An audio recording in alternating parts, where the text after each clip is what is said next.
is Shuchi Bharti, and I welcome you all to the first creative theory dialogue on labor, employment, and changing nature of work. It is organized by Foundation for Creative Social Research. Foundation for Creative Social Research is an intellectual forum, an initiative for intellectual dialogues on various issues among people from different walks of life, including academics from different disciplines, social and political activists, policy makers, and common people. Some of the important projects of the foundation are Wounded History and Social Healing, Mapping Knowledge and Practice in Asia, Political Economy of Development, and Social Science Research Methods, among many others. It also organizes an annual creative theory colloquium in collaboration with India International Center and Riza Foundation. It has started a new series on creative theory global dialogue to engage with scholars from different parts of the world from the point of creative theory. And it is an intellectual movement that the foundation is nurturing. Coming to the current scenario in India, well, we all know the world is amidst the worst pandemic situations in the history. Looking at the Indian scenario, the level of complexity is much higher. We have seen the plight and precariousness of the workers, mostly belonging to the unorganized sector, how they've migrated with the great difficulty. But the irony is, while the government is sticking to the verbal rhetoric of supporting the labor force by launching different schemes like Garib Kalyan Rozgar Yojana, etc., that promises to employ the returnee migrants for at least few months. But on the other hand, what we see that many states have gone ahead with the flexibility agenda, which was a long drawn agenda, and they have temporarily suspended many of the labor laws. Many of the states have relaxed their labor law provision. So what it may result into? It may result into a situation where the labor protective legislations and labor protective measures are absolutely invisible. There is absolute flexibility for the employer in terms of hire and fire, working hours, social security, and so on. So against this backdrop of such circumstances, it is very imperative to analyze why it is always okay to, push laborers to the margin, push the working class to the margin. Why the whole narrative is so normalized, and rather it has got immense legitimacy that it is okay not to have labor protective measures. It is okay to just think about how profit maximization could be done and do away with the wage aspect or do away with the social security aspect and so on. So, this pattern of the ongoing attitude towards the working class, particularly in the unprecedented situation, needs to be analyzed well. And it needs to be understood that in such uncertain times, when we have such approach towards the large group of unorganized workers in the country, how do we deal with the situation yet to come, and how the nature of work is going to change particularly. So this web series is actually an attempt to understand the present and impending changes in work and employment, their implications and road ahead. So Foundation for Creative Social Research looks forward to initiating an engaging conversation with practitioners, members of academia, and people from different walks of life, who are engaged into the whole narrative of labor and employment. This exercise intends to build a knowledge base that really facilitates the understanding of the complexities emerging and advancing in the world of work, and how do we envisage the future of work, especially in the wake of a pandemic and hopefully in a post-pandemic world. So I'm really happy to tell you all that we have with us Professor Arun Kumar, one of the country's leading economists. Professor Arun Kumar is Malcolm S. Chair Professor of Institute of Social Sciences, Delhi, and he is well known for his people-oriented approach in economics. I welcome you, sir, and look forward to understand from you many aspects of labor and employment amidst the pandemic situation. Good afternoon, sir. Good afternoon. How are you? Good. How are you, sir? Fine, thank you. Coming to our discussion, if we look at the mass exodus of the working class post the lockdown and post the spread of the pandemic in the country, it is evident that most of the workers were belonging to the informal sector and rather mostly into the informal employment, even if they belonged somehow to the uh, organized sector. So, my first and very apparent question to you shall be, according to you, why do you think that governments have been so exclusionary in their approach uh, towards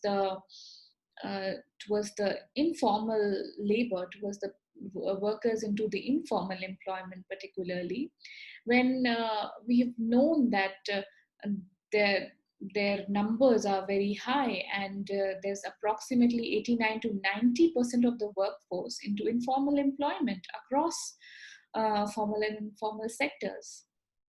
The unorganized sector, as I prefer to call it, because the informal definition is rather, vague. Unorganized means those who are not organized as trade unions and therefore who cannot fight for their rights. And these are usually employed in small units, the micro units, or as a contract labor in the larger units also. So this is the mass of the workers, and in India we've never paid attention to them. Even trade unions have not been able to take care of them because they're not part of their organization. And it has been difficult for the trade unions to actually work with them and to organize them. So these, as the definition of unorganized is that they're not unionized, they're not able to fight for their rights. And the labor and capital relationship is such that the more the capital can oppress the labor, the larger its profit would be. So therefore, it's an antagonistic relationship between capital and labor, as always. And the protection to labor comes only when there are the state, when there are laws which the state then implements. And even for that, unless labor is organized, unless labor is able to enforce, through courts and through other mechanisms, they don't automatically get the rights. So even though you may have good legislation, but it may not be implemented. And that's the history in India, that we have some very good legislation on a variety of things, but it has never been able to get implemented.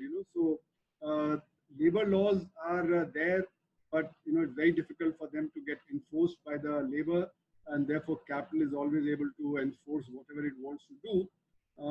Only in the case of organized labor, where capital feels it's hampered, that they want to get the laws diluted so that they can also get an upper hand on the organized labor. And in India, the unorganized sector acts as a reserve army of labor, which therefore weakens the organized sector. People don't want to leave the organized sector because they know they'll slip into the unorganized sector where their wages would be much lower. So in a sense, it's an overall situation of struggle between capital and labor, where labor has weakened and capital has been strengthening. And this has been going on, at least since the mid 70s. If you look at it globally, what has happened is that capital has gained an upper hand over labor as the strategic changes have taken place globally. Soviet Union has declined. China took a 180-degree turn, and Mrs. Thatcher came to power in 1978, and then Reagan came to power in 1980. And the first thing that they did was to break the trade unions in Britain. The coal miners and the print media and so on and so forth, the so-called powerful this thing. And this has been a trend globally where, because of the rise of the services sector, and the people working in the services sector consider themselves to be white-collar workers. They don't identify with the workers. They identify more as managers and salaried employees, who are white collar rather than blue collar. So, there are a whole range of things which have weakened labor. And that's why from the 70s onward, the trade union strength globally has declined, and it has declined in India as well. And then you see the courts also taking a more pro-capital view. And then you had the IMF and the World Bank pushing for a marketization process. So they had a one-size-fit-all policy for all the countries, and they pushed it. And therefore, in the 80s, you saw Latin America and Africa decline, in terms of that. And therefore, it was called the lost decade, because many of the developing world countries, lost out in terms of growth. And as the West realized that Soviet Union could not provide aid to the developing world, they started pressing harder for marketization of the policies. So, for instance, in the Uruguay round of negotiations in 1986, the new issues were, introduced. So earlier, GATT used to be only for trade in industry, but now they said we'll have trade in agriculture, trade in services, trade in intellectual property rights, that is TRIPS, and then trade in investment measure, that's TRIMS, setting up of the WTO and the dispute resolution mechanism. And the idea was that the West realized that the developing world could not go to the Soviet Union for help, and therefore they could press harder to get things changed. So globalization became a process of marketization. And that is what was called the Washington Consensus, that all the financial institutions in Washington had a consensus on what policy should be pursued. And all these policies were to introduce markets. So wherever the markets didn't exist, the markets were introduced. And wherever the markets were weak, the markets were strengthened. So the World Bank called this market-friendly state intervention. So it's not that they didn't want state intervention. They wanted state intervention, but in favor of market, that is in favor of capital. And what also happened in the 80s and the 90s was that there was a global financial architecture that was established. The large number of tax havens that came up, and through that, capital could be moved very quickly, with secrecy and the lower taxes, So this new global financial architecture meant that capital could move rapidly from one country to another country, and from one state to another state. And therefore, this mobility of capital led to a further weakening of labor globally and in India. So, for instance, you see that as soon as the Soviet Union collapses, in Europe, what you see is that the East European countries, they lacked capital. So they started cutting their tax rates. And therefore, this was called the race to the bottom. Because to attract capital, they cut their tax rates. Then that forced Britain and France and Germany also to cut tax rates. Ireland cut tax rates. And so large number of, big companies, very profitable companies like Starbucks and so on, they started setting up in Ireland. So in other words, capital kept on getting strengthened and labor kept on getting weakened. And that is why in India also we see that in 1991, we introduced the new economic policies, which again meant that the state should retreat and the market should advance. And this process, has weakened labor further. And even the courts have sided more with capital than with labor. So, the strengthening of capital has also been coterminous with global strategic changes that have taken place. So it's not just in India, but we have to look at what is happening globally and how capital could play one government against the other and extract concessions. So the capital did not want labor to be organized. So therefore, the organized labor was, considerably weakened in India and globally as well. So in fact, in one meeting in, I think it was 93 or 94, the CII and the FICCI were saying that we only want to fire 1% of the trade union workers. We don't want to fire everybody. So who are these 1%? The leadership. So the Secretary Labor, who was also in the meeting, he said, I know you want to just weaken the trade union movement. And that's why you want to fire only 1% of the workers. This would be this thing. So in other words, the trade union movement has weakened in India, trade union movement has weakened all over the world. And the unorganized sector, which was already weak, has weakened further. So, this is the global trend. And another thing that has happened in India, which is responsible for this is that, since 1947, after independence, we have followed top-down approach. That is, there's an advanced sector and there's a backward sector. So let us, the idea is let us develop the advanced sector, and then the advanced sector will keep on absorbing the backward sector, and therefore, everything would be fine. But that is a model of development of Europe of 1810, 1820, 1830, but that wasn't applicable to India of 1950. So what happened was that, this trickle down did not work. So large number of workers remained stuck in the unorganized sector, in agriculture, and very few could go into the organized sector, which was more capital intensive, which had, more automation and mechanization. So, the unorganized sector has got stuck where it is. In agriculture also, you have a very large unorganized sector. That is also not able to move out from agriculture. So there is excess of labor in the agriculture sector also. So in a sense, this trend that has taken place in India since 1947 of the top-down approach, which marginalized the unorganized sector, that got aggravated in 1991 because your policies became more pro-capital and therefore more top-down. Now even the earlier restraints, pre-1991 restraints, that there was lip service paid to the to poor, lip service paid to employment generation, all that also disappeared.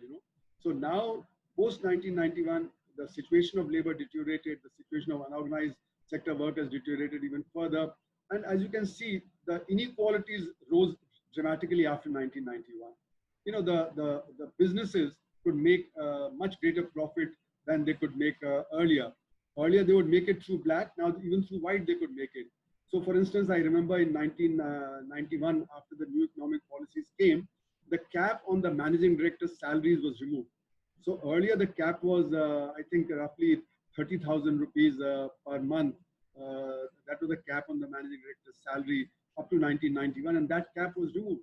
So the salaries of managers, etc., rose by a factor of 100 within a space of 10 or 15 years, whereas the minimum wages rose by only a factor of 3 or 4. So the gap between the managers and the workers, that increased. The profit earners, their profits rose dramatically. So the gap between the workers and the capitalists, that also increased. So in other words, you're in a situation where the marginalization of the workers has been almost complete post 1991. And that's why, the situation of the unorganized sector workers has deteriorated. And that's what now the pandemic has brought out. The living conditions of the unorganized sector workers have been very poor. It's not to say that the living conditions of the organized sector workers are much better, but they are better than that of the unorganized sector. So unorganized sector workers live in very uncivilized conditions. In Bombay, there could be 10 people or 15 people to a room. In Delhi, also you hear of people, 10 people to a room or 6 people to a room. So, with no toilet facilities, no clean drinking water, proper bath also. So therefore, this lockdown has been very difficult for the unorganized sector because how can they remain 24/7 in a room, sanitation conditions. So they have to go out, and move around. So in other words, the situation has been brought out now. What has been going on in the last 70 years, that has suddenly hit everybody. That these are people who are very poor, they hardly have savings, and because they don't have savings, therefore they cannot sustain themselves even for a week. And that's what the surveys have pointed out, that these people have no savings. So as soon as lockdown took place and work stopped, their income stopped. And when the income stopped, they could not sustain themselves, and that's why they decided that they had to go back. So large number of people started trudging back, in very difficult circumstances in the heat, with children on the back, or, the load of their little belongings on their head. They were willing to walk even 1,000 kilometers. You saw people cycling, using any kind of means of transport that they could get. So the conditions of unorganized sector has been very, very poor. But unfortunately, the elite class in the country, the ruling class, that has felt that, we have raised them above the poverty line. The number of people who are below the poverty line has decreased. But, how has it decreased? If you look at it, they're at the edge, So the moment some shock comes, ill health or something else happens, they slip below the poverty line. So this, the shock of the pandemic has also made them slip below the poverty line. Before that, the shock of the demonetization had pushed them below the poverty line. So in other words, the way the government presents it and the way the elite class presents it is that, the poor people have to be thankful that they've gone above the poverty line, So this idea that, so many million people have, so many 100 million people have gone above the poverty line in the last 10 years and 15 years, but that really is only crossing the extreme poverty line. but that doesn't mean that they're not poor anymore. They remain poor. Their living conditions are terrible. They don't have proper hygienic conditions. They don't have proper water, etc. So it's in the broader spectrum of the direction of economic movement and political movement in the country that we need to analyze the condition of the unorganized sector workers in the country. Thank you, sir, for this elaborate discussion.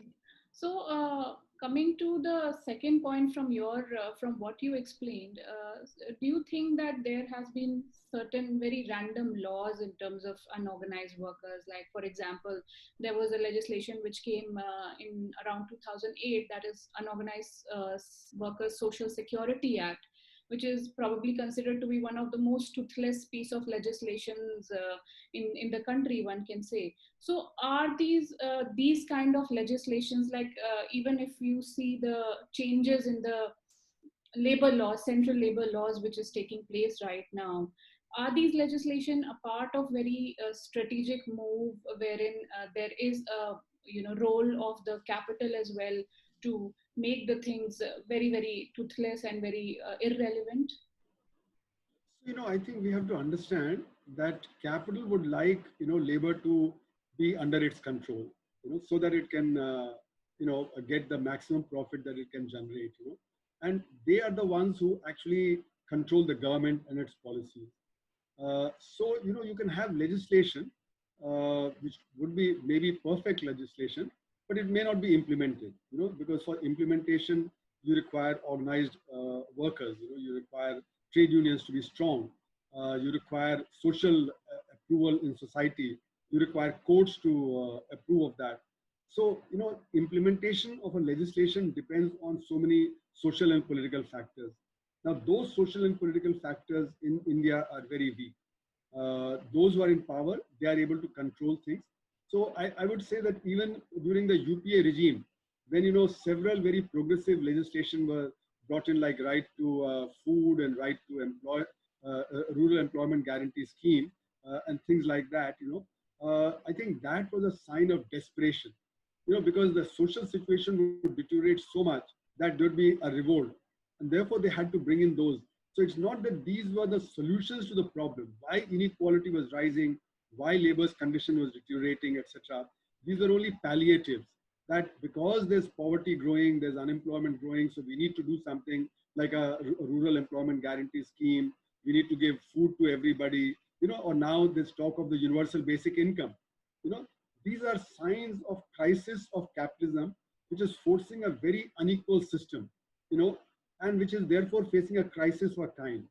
So it's not that they want to implement anything which is going to improve the lot of the workers.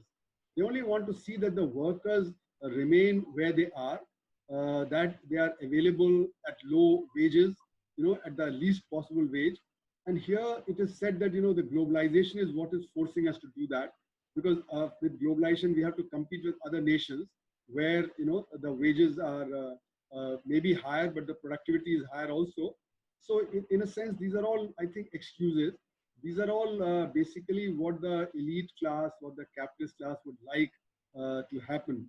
And that's why legislation may be passed, but it is not implemented, and that requires, the society to actually be in favor of this kind of legislation. But, that's not the case. Whether it be the capitalist, whether it be the political class, and you can see right from 1991, these policies are called reforms. But reform is only for the capitalists. Reform means pro-capital. As World Bank said, market-friendly state intervention. That's what is meant by reform. It's not that it means that the poor people get succor, that the poor people get minimum wages, that the poor people get education and health. That's not what is meant by reform. Reform means how capital's conditions are improved and how it's able to obtain a higher share of national income as a its share. So basically, our policies are where all political parties have actually favored these new economic policies. So, Congress party, which was a minority government at that time, approved it. And then after that, the United Front government came, which had the left in it, and they also continued with the policies. In fact, they had Mr. Chidambaram as the finance minister, and he pushed it. And then, the NDA government came of Mr. Vajpayee, and they promised Swadeshi and they promised various kinds of things, but they were more Videshi than, even the earlier regimes, and they pushed for the same new economic policies and the pro-capital policies that were there. And then, the UPA 1 and the UPA 2 came, and they also pushed for the same. In fact, the ruling trinity of the economists in the UPA 1 and UPA 2 of the Prime Minister Manmohan Singh and Montek Singh Ahluwalia and so on, they pushed for the new economic policies, and they resisted the right to food. They resisted the rural employment guarantee scheme, etc. So this government has come after the UPA 2, and this is also pushing the same agenda. So all political parties, are controlled by the elite, by the capitalists, and they have pushed for this. They have pushed for it in the name of globalization. That globalization requires this, but actually it's in their own self-interest. So they have not done for India what needed to be done. They have not done for labor what needed to be done. So unorganized sector has never been represented by anybody, including trade unions. So whatever is done for the unorganized sector doesn't get implemented because they are weak by definition. They are not organized to get their rights implemented, and the others, there's nobody else in the political spectrum who's wanting to do it. And here I'll give an example. If you look at our businesses, there are 6 crore micro sector units and 6 lakh medium and small units, and then 5,500 large units. But all policies are made in the name of MSME, but they are made for the small and the medium, but they don't touch the micro sector. So 6 crore micro sector units get marginalized because policies are not meant for them. They're meant for the small and the medium. They're not meant for the micro sector. So policies that are designed are for the large scale and for the small and medium, but not the micro. So the micro, which is the unorganized sector, where the unorganized sector workers work, they are completely marginalized. So no matter what legislation you pass, unless there's an instrumentality which can push for it, unless the workers in the unorganized sector can push for it, it's not going to happen. Coming to the next question from what you just spoke about the micro sector. When I was interacting with people from the government, they were claiming that the present government tried to pass another piece of legislation. As you have said that implementation matters, but what they claimed that they tried to pass certain set of legislations for small factories, for the micro industries, such as Small Factories Regulation and Employment Services Act 2014, but that was criticized largely for being very exclusionary for labor, removing all the labor protection parameters, and they were stacked. That was never that never saw the light of the day.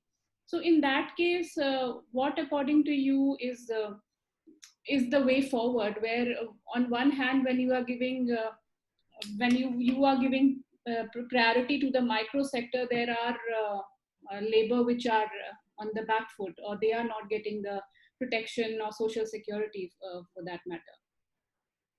So both things are possible. I mean, you may try to give protection to the micro sector, businesses, and you may not give to labor. Both things are possible. So, I have not looked at this particular piece of legislation or seen what happened at that point of time.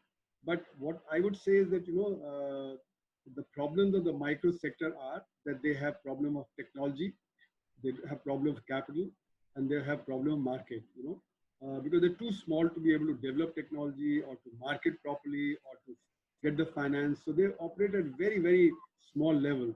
So the average employment, I think, in the micro sector is 1.7. And I think the average amount of capital per micro unit is only of the order of maybe 3 or 4 lakhs of rupees. So they are operating at a very, very small level. And most of the formal sector, whether it be government or banking, etc., is unable to reach them. So they're not able to get facilities that they need. For instance, the upgradation of technology, the access to the market, they could be a cooperative formed of these people and they could do it. So the difference between the owner of a micro unit and the worker of a micro unit is very, very small. They are almost coterminous. It could be family labor, etc. So, the problem of the micro sector is that it needs this technology, market, and other things, and that is not what the government has provided.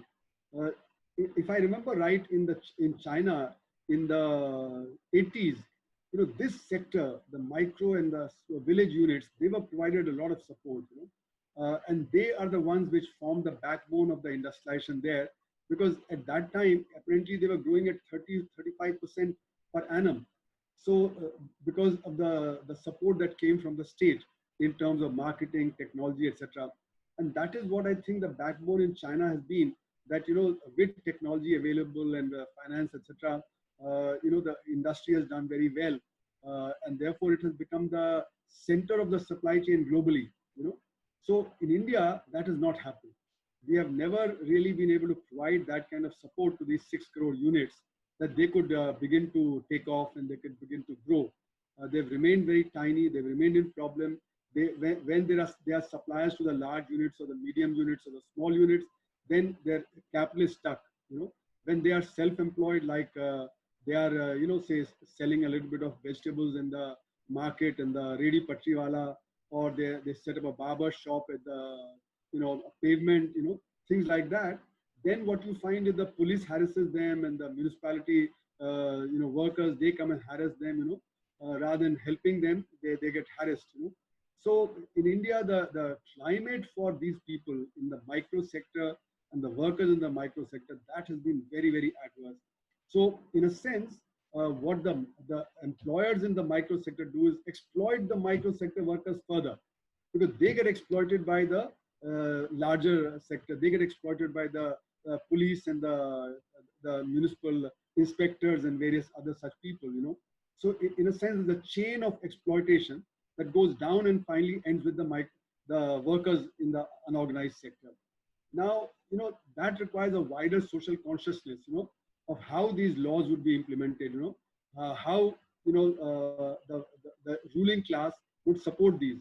And I think now, finally, because of the pandemic and the situation that the unorganized sector finds itself in, where the government is not able to implement a lockdown because, the micro sector workers, the unorganized sector workers, the self-employed in the unorganized sector, they are not able to implement lockdown, because they can't remain confined to a room 24/7. They don't have clean water, etc. So now it has been realized that if the government has to deliver, it cannot deliver with this situation of the workers. And unless the lot of the workers improves, we could be in deep trouble, because pandemics are coming regularly. If you look at the last two decades, we've had, the Ebola and the SARS and the MERS and the, the Nipah in Kerala. So every 2, 3, 4 years, there's a pandemic. And this time, this pandemic is very virulent. It spread very rapidly, but doesn't kill so many people. The next pandemic could be a combination of Ebola and this, which spread very rapidly like this COVID spreads, and also kills a lot like Ebola killed almost 40% of the people who contracted the disease. So the next pandemic could be even worse. So, we have to prepare for a situation where our population would be able to deal with it. I think this consciousness probably has risen, because as the middle class and the upper classes have seen pictures of the unorganized sector workers, in pitiful conditions and walking down, willing to walk 1,000 kilometers, or this girl taking her father 1,000 kilometers on a cycle, and without food, without water. I think it has somewhere pricked the consciousness of the middle classes and the upper classes. Now, if that, is the case, and people realize that we need to have better living conditions for these people, so that we are better prepared in the future, then I think maybe something may take place, because the social consciousness is very essential before these people begin to get some of the rights that they deserve. Absolutely. Absolutely. So this really brings me to the next question, which I wanted to ask. You have in your writings and your interviews, you have tried to look at them all. You have talked about this issue of 20 lakh crore stimulus package at length. And you have also spoken about how it will not have substantive impact on particularly micro enterprises, as it is directed towards MSME. So if I request you, if you could kindly elaborate on that part as well, how it is it will have or not have any impact on the micro enterprises and the people employed in that. Yeah. So, this package that the government has given is not the right package that is needed at this point of time. Because in my judgment, roughly 200 million people in the unorganized sector have lost employment, and CMIE data also shows that even people in the organized sector have lost employment and salary cut. Now, why do I say that? Because as soon as the lockdown was implemented, the entire unorganized sector collapsed. It just shut down because people couldn't go to work, people supplies were not there, and the micro sector has very little capital. So when income stops, then they eat up the capital, and therefore it's difficult to restart the work.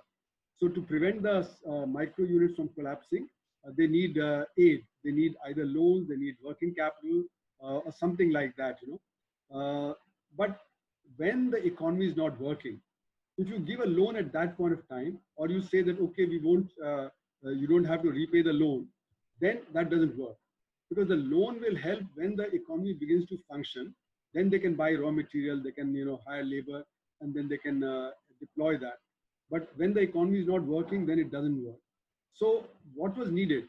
What was needed is that if 200 million people lost employment, then if you take 4 people per family, that means 800 million people slip below the poverty line.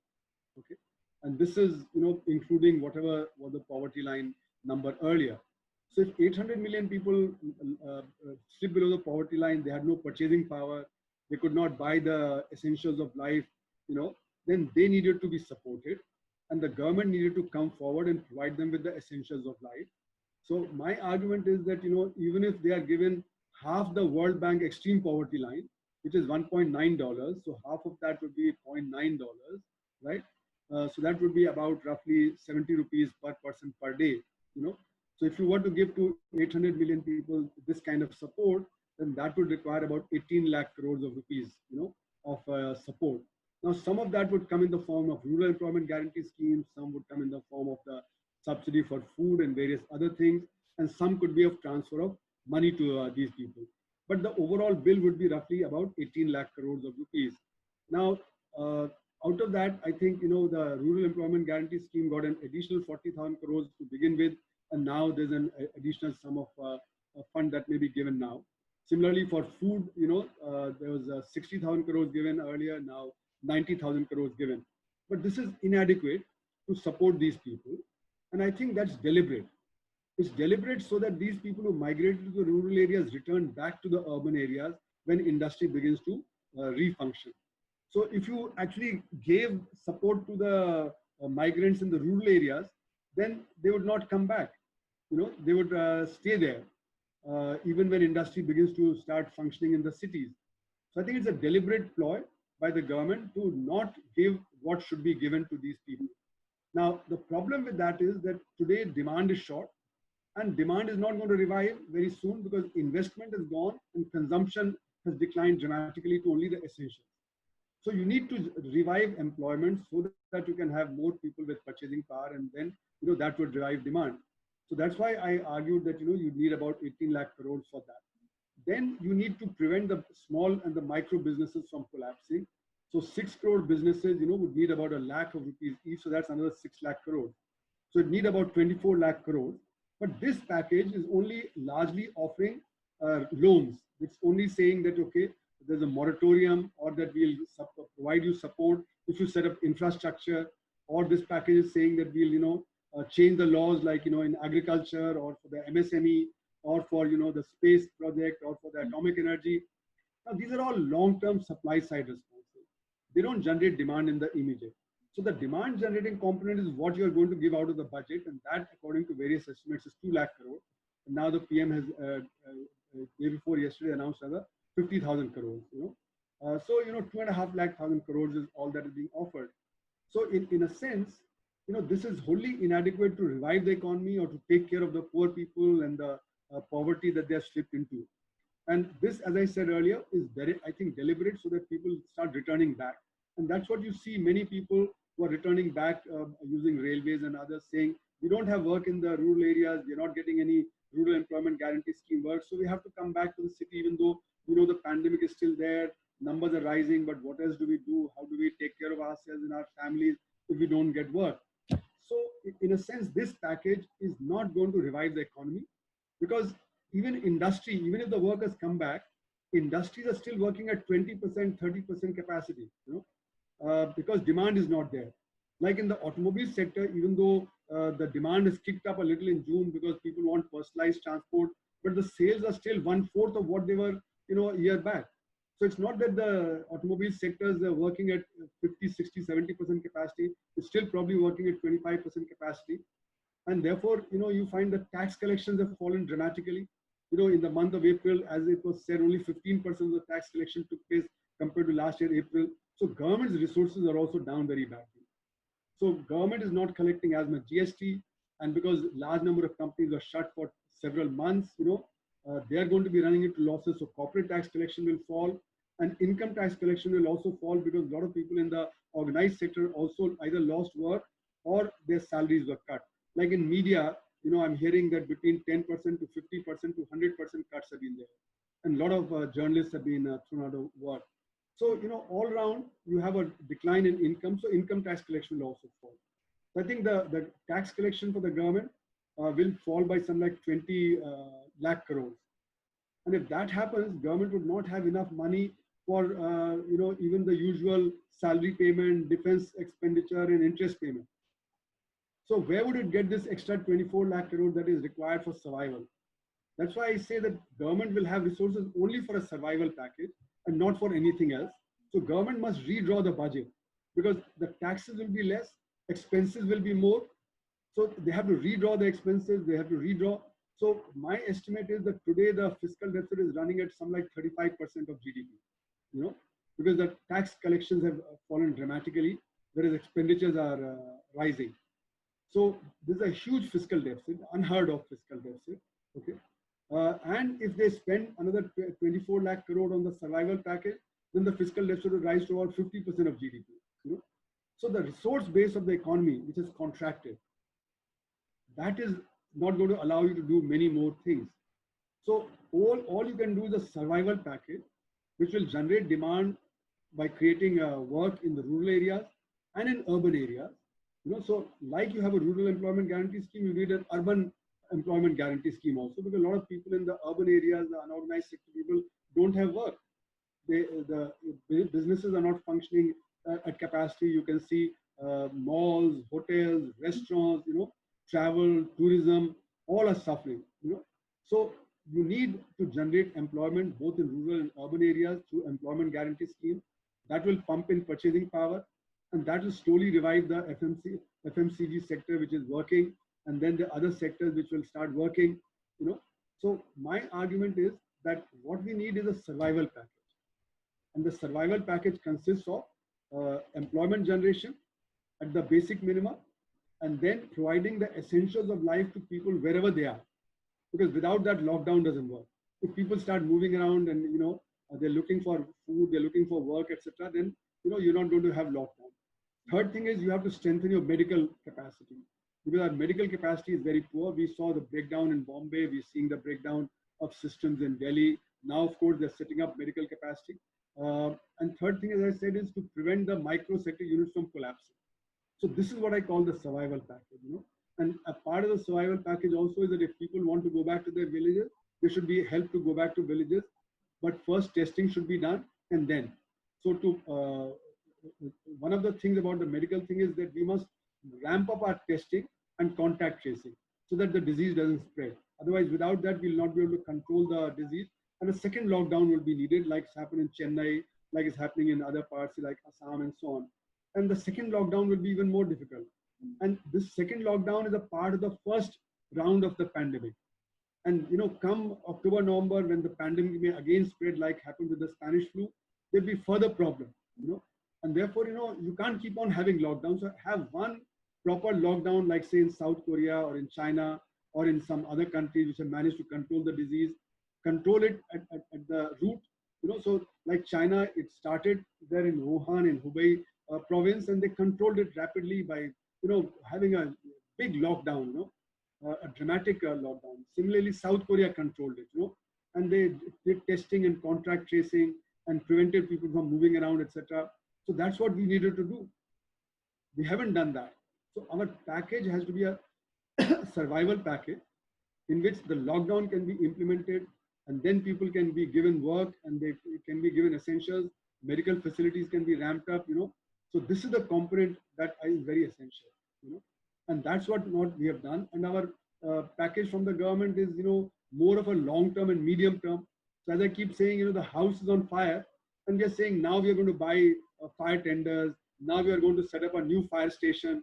By then the house will be burned. So what we need is something immediate rather than medium term and long term. I mean, if you think about aircraft maintenance coming to India, that's a long term. The space organization and the reform and the allowing of private sector.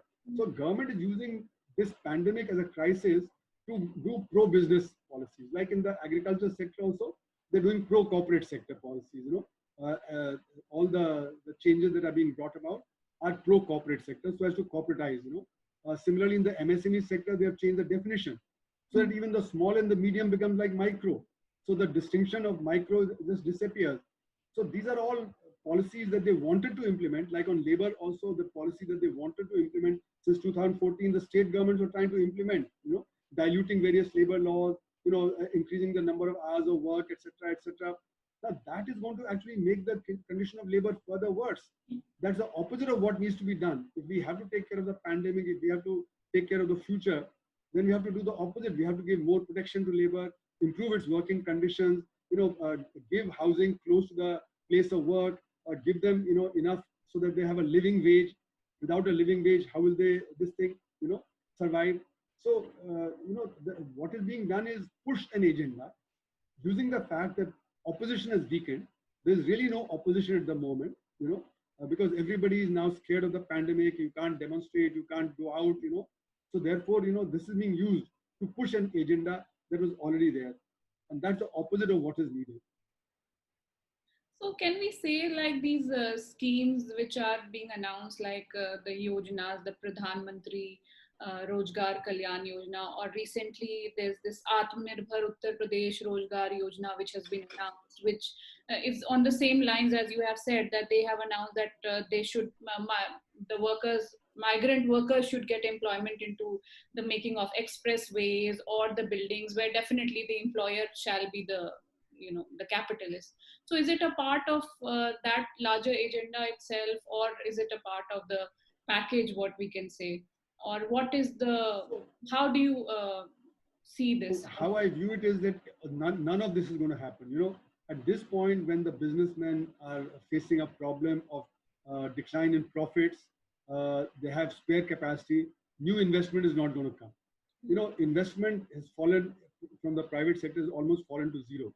Some of this was done so as to attract foreign capital. Foreign capital is not going to come because foreign capital itself, whether it be American capital or European capital, is facing a huge crisis. Their losses are mounting, given the fact that there also the economies have collapsed. This is an unprecedented situation where the world economy has gone into a depression. The Indian economy will see a minus 30, minus 35% growth. The US economy in the first quarter might see minus 15, minus 20% growth. The UK economy is also facing similar, rates of growth. So investment is going to be down. Now, an MNC is not going to relocate from China into India because, India may offer more terms. Because at this point, suffering losses, it's not going to invest more. In fact, Chinese market is bigger than the Indian market, so they would take advantage of that rather than leave China and come to India at this point of time. And anyway, Mr. Trump is saying, and the Europeans are saying that they don't want long supply chains. They're telling their capital to return back to the country. So Mr. Trump is asking American capital to come back to America. Europeans also want to shorten the supply chain, so they'll also get their capital to come back to Europe rather than move away to some other country. So I don't think in India that investment is going to revive this way. As long as demand is down, investment is not going to revive. And therefore, all these things, announcements, etc., that are being made are, really paper announcements. It's like, the loan melas that the melas that take place, where, the UP will have one mela and Gujarat will have another mela, and they'll promise that, they'll get 2 lakh crores of investment, 4 lakh crores of investment. It doesn't happen like that. This is only, a big mela which is like a feel-good factor, But the real crux is, as long as demand is down, investment is not going to revive. Even if the government offers more concession, it doesn't matter, because without demand and without production, your concession will not materialize into any profit. So therefore, none of this will work. What is required, as I said, is a survival package, where if the nation survives, then you can begin to plan more in the medium term and long term.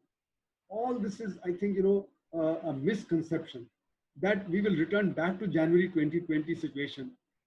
I don't think we are ever going to return back to January 2020 situation. Businesses will work differently, labor would have to work differently, and society would have to think differently about environment, about trade, and about globalization. So we are headed into a new normal, and we have to begin to think about what this new normal is and what would work in the new normal. So the thinking of the government is only as if we are going to return back. So it's like as if we are like a rubber ball. You throw it on the ground, it will come back to you. Society is not like that. It's not symmetric that you throw it down and it will bounce back into a V-shaped recovery. There are real costs. Migrants have moved, industries have closed down, investment has stopped, demand has fallen. So it's not as if it's just going to bounce back like a rubber ball. It's going to take a long time to recover. And in this period of time, we'll have to think very differently than we used to think before January 2020. And even that before January 2020, the kind of amendment of laws, etc., the kind of things that we were trying to do, those are not going to work. If you do what the UP government or the Madhya Pradesh government, etc., tried to do in terms of labor laws, if you do that, the condition of labor will deteriorate, inequality will rise, demand will fall further, and when demand falls further, investment will not take place. So therefore, this idea that we can make the condition of labor worse and therefore profits will take place, and when profits take place, then more investment will come. But when demand is not there, production will not be there, then profits will not be there and investment will not come. So you have to think very differently, which is what I think the mistake government is making. They're not admitting that there's a deep crisis, that the economy is in a depression, that they need to reformulate the budget, they need to reformulate their policies, and to reformulate the budget, they'll have to declare a financial emergency. But they're not doing that because the financial emergency will mean that the stock market might decline further. The stock market has been rising because of exuberance. There's always this feeling that the capital will get more concessions, more. But if production doesn't revive, and I can see in the coming few months, as companies declare their first quarter results and they show massive losses, the stock market will decline. And when the stock market declines, in any case, in a few months' time, you may as well admit what the real situation is, try and plan for it. If you delay by a few more months, then the fiscal deficit will rise and your fiscal situation will deteriorate even further in the coming months. So you need to do right now. What they are doing is all medium term, long term. The house is burning and they're not dousing the fire. In fact, what we have been observing of late, that after the unlock and the industries are reopening again, there's a lot of desperation that the labor is not there.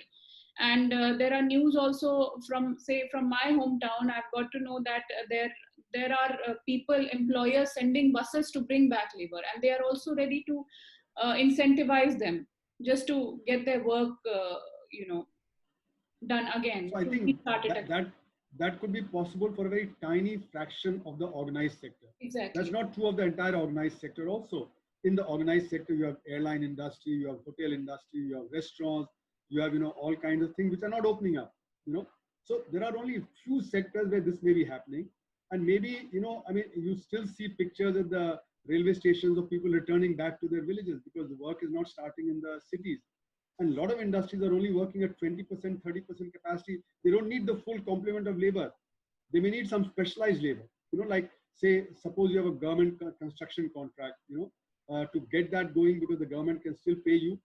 The other private sector players can't pay you. So there you may need welders, you may need some people where you may, and so you have reports of specialized workers being even airlifted, like yes. ONGC and others, maybe, but what is the number? They may be in 10,000, 20,000, 50,000. But many millions have gone back. So we are not talking about the entire unorganized sector returning. We're talking about, and this is, I think, being deliberately done by the government and by the pink papers to try and show that the economy is reviving. But like if you see today's economic times where it, not economic mind, but Indian Express, it says that, the auto sector, has got a big revival. But when you look inside, Yes. it's working at 25% capacity. Its sales are one fourth of what they were Mm. last year in June. So it's way, off. So the headline and what is inside is often very different. So the Ministry of Finance is repeatedly putting out that green shoots are taking place, that the economy is reviving, etc. Trying to enthuse. It's like propaganda.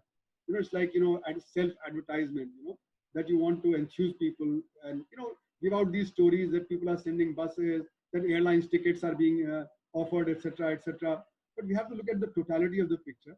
If 200 million people have lost employment in the unorganized sector is not reviving. That's the bulk of the employment. Maybe some bit of the organized sector is reviving, and maybe some need specialized labor that they need. But you talk to many others, they're only working at 20, 25%, 30% capacity, and many are not even working. Like hotels and restaurants and so on and so forth. So All India Manufacturers Organization says 30% businesses will close down. They cannot survive. And Kate says 30% retail traders will close down. They cannot survive because they've run out of working capital. They will not be able to revive. And banks will not be able to lend them money because banks, seeing that these people are not able to revive, will see that this will be another NPA. So, in spite of the sovereign guarantee that the government may offer, many of these people will not get loans, and therefore, large amount of business failure is coming in the coming months. So we have to be going with open, eyes. We can't, fool ourselves into believing that things are reviving, things are going to happen. We have to look at the overall picture. There were already before the pandemic, the economy was slowing down. There was a lot of crisis, a lot of NPAs were there, a lot of businesses were highly leveraged. All those businesses are going to collapse. So we have to look at the overall picture. We can't look at some slice of here, some slice there, and then say that that's the green shoots of the economy. So we have to look at the overall picture, the macro picture. Then only we can understand what's happening in the micro. So, just a few more questions very quickly. What even before the pandemic, what we have been observed from the side of the state, as well as from the, as you have in your first answer, you have explained that even at the international level, global level, there is a very strategic redefinition of what work, what one could call work, like bringing all the contract, temporary, on-call work. In the under the definition of work has been taken place. Even from the side of ILO, they've been coming out with the documents on non-standard or atypical forms of employment, which actually wouldn't qualify to even be called as employment. And that was already happening. And in the post-pandemic world, what do you, according to you, what would be the definition of work, or how would we view work per se? How it would change, or will all non-standard or atypical on-call temporary work, we'll have to believe that this is the new normal? So in standard economics, what you call work is what is done outside the home. What you do inside the home doesn't go into the market. Therefore, you ask a housewife who works awfully hard to take care of the home, to take care of the child, etc., and she says, I'm not working. I'm only a housewife. Whereas she's actually working very hard, but she's not getting paid for it. So anything that you supply in the market which gets paid for, that becomes work as far as the modern day economy is concerned. Now you see the nature of work will change because a lot of artificial intelligence will get used so that people are not close to each other. And therefore people will be working as far as possible at a distance, because that's what is required by the pandemic. They shouldn't be close to each other. That'll be very difficult in many cases because we're not used to that. Like for instance in education, the idea that we can teach through distance learning through computers, etc., etc. So the technology divide will really come up front, because a lot of children don't have access to electricity or to computers or to Wi-Fi mobile phones, they'll not be able to learn. But this definition of work would be as has been earlier, wherever you supply in the market for which you get paid, that would be work. Now, a lot of conferences, etc., are taking place, which are also through Zoom and through other things, where no payment is made, but work is being done. Okay, like earlier, you'd count that as work. Now you won't count that as work, right? Because no payment is made. So I think wherever it is outside the home, which is an interaction that is taking place through the internet, through the media, etc., that also would have to be called work. So work again has to be defined in terms of what you do for the larger society, not just for your own personal gain. Okay, so just one last question, sir. As you know, we have spoken about trade unions and the weakening of trade unions. On and off, we do see trade unions just sprouting up with a couple of protests and strikes, and one such strike is planned for tomorrow, that is 3rd of July, because of the whole exclusionary and a very bad approach towards the labor. So what do you think that the way forward for these union and collective bargaining should be, and how do you view them in a world which would be completely changed in coming time, and how they should act, whether they can act as a pressure group? Do you think that would they be able to rather act as a pressure group at all?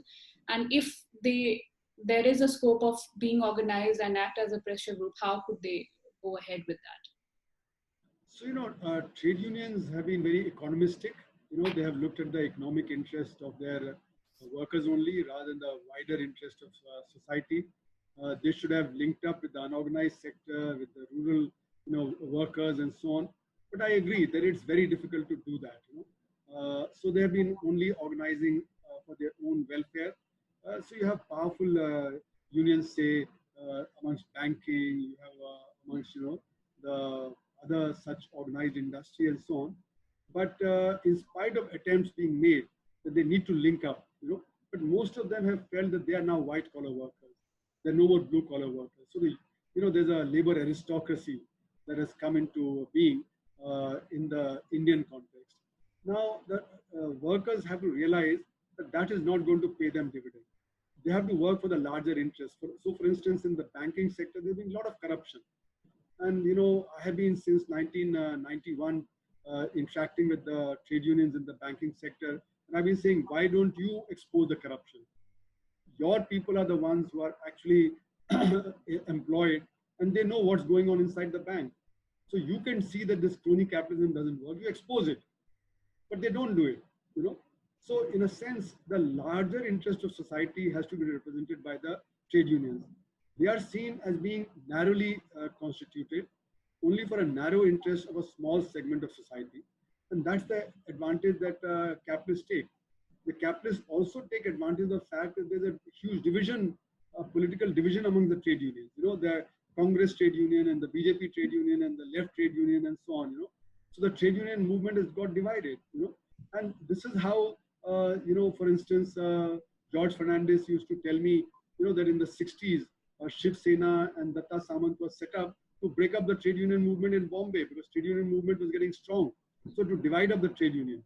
So, the pressure from the workers has to be that there has to be one union, rather than, having large number of, fragmented unions representing different interests and, playing to different galleries and, in the hands of the capitalists and so on.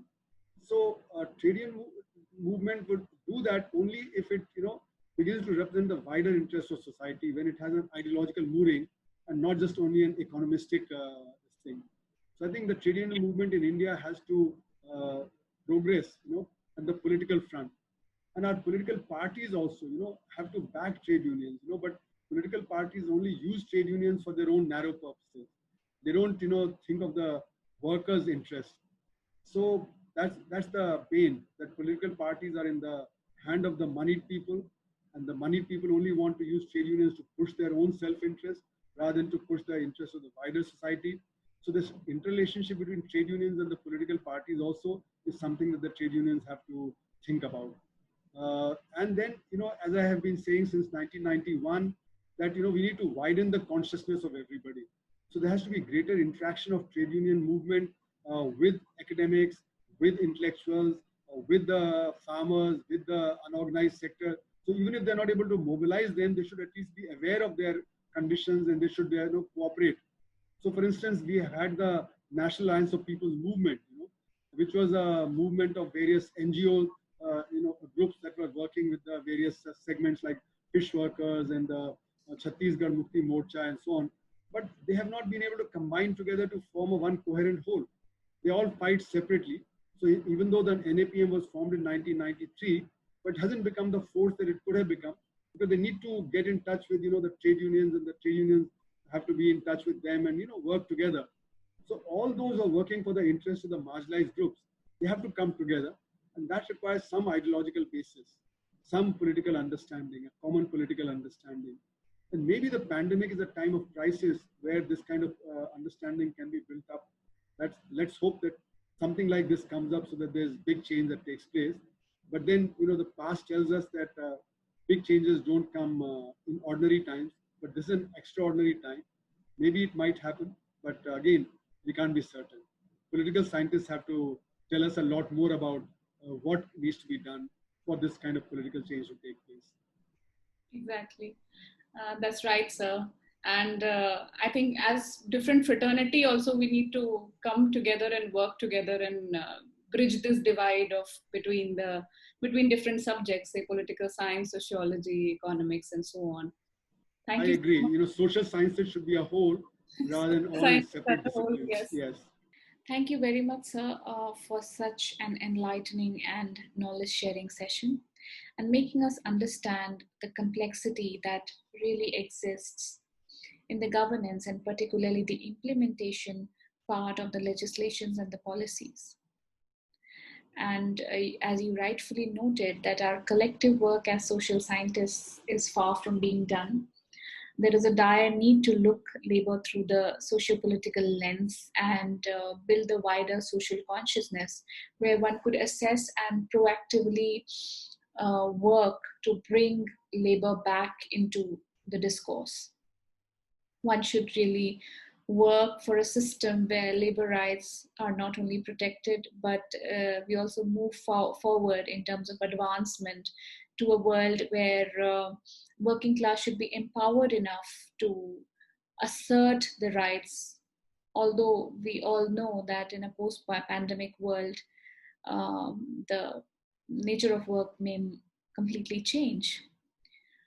So on this note, I end today's session. I once again thank Professor Arun Kumar for intellectual dialogue and an unequivocal stand, and always being a strong voice for the labor in the country. So as we end this session of the Creative Theory Dialogue, I would like to inform you all that we will be continuing this series in the future for many more engaging conversations with people who are engaged in the world of work from different walks of life, in order to understand, in order to get a guidance on the complex issue of the labor question, the changing nature of work, and so on. So for any further query, feedback, and suggestions, kindly get in touch with us, Foundation for Creative Social Research.